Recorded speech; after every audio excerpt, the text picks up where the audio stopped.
இந்த பாட்காஸ்ட்ல நிறைய டிரெக்டர்ஸ், நிறைய ஆக்டர்ஸ் கூடலாம் வந்து I've had conversation. And looking back I feel so blessed to have a conversation with people like you. நான் உங்களோட ஒரு சில இன்டர்வியூஸ் பார்த்தேன், ஒரு சில ஆர்டிகல்ஸ் அபவுட் யூ நான் ரீட் பண்ணேன். அதில் எனக்கு வந்து ரொம்ப இன்ட்ரெஸ்டிங்காக பட்டது என்ன அப்படின்னா, like any other director who வேற ஊர்ல இருந்து சென்னைக்கு வந்து நான் வந்து படம் பண்ணும் அப்படின்னு ஆசைப்பட்ட ஒரு டிரெக்டர்ல நீங்களும் ஒருத்தர். But I wanted to know இதுதான் அண்ட் இதை நோக்கி நான் ஓட போறேன் அப்படின்னு நீங்க டிசைட் பண்ண மொமெண்ட் என்ன சார்? நான் இங்கே காலேஜ் படித்தேன். இங்கே வந்து ஸ்கூல்ஸ் வந்து சென்னையில் தான் படித்தேன். கிறிஸ்டின் காலேஜ் ஸ்கூலில் படித்தேன். முடிச்சுட்டு நான் வந்து அப்பா வந்து ஆர்மி ரிட்டையர்மெண்ட் ஆகிட்டு இங்கே என்சிசியில் இருந்தாங்க.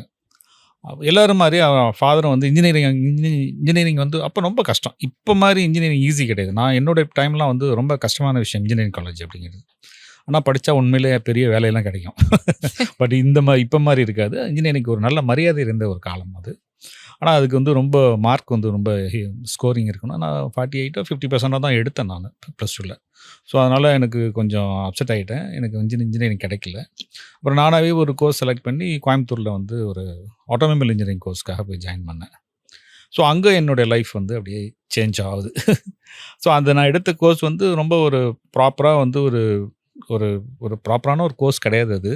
ஸோ அதுக்கான ஒரு மரியாதையும் கிடையாது அந்த கோர்ஸுக்கு அப்படிங்கிறது எனக்கு பாதியில் தான் எனக்கு தெரியுது. ஓகே.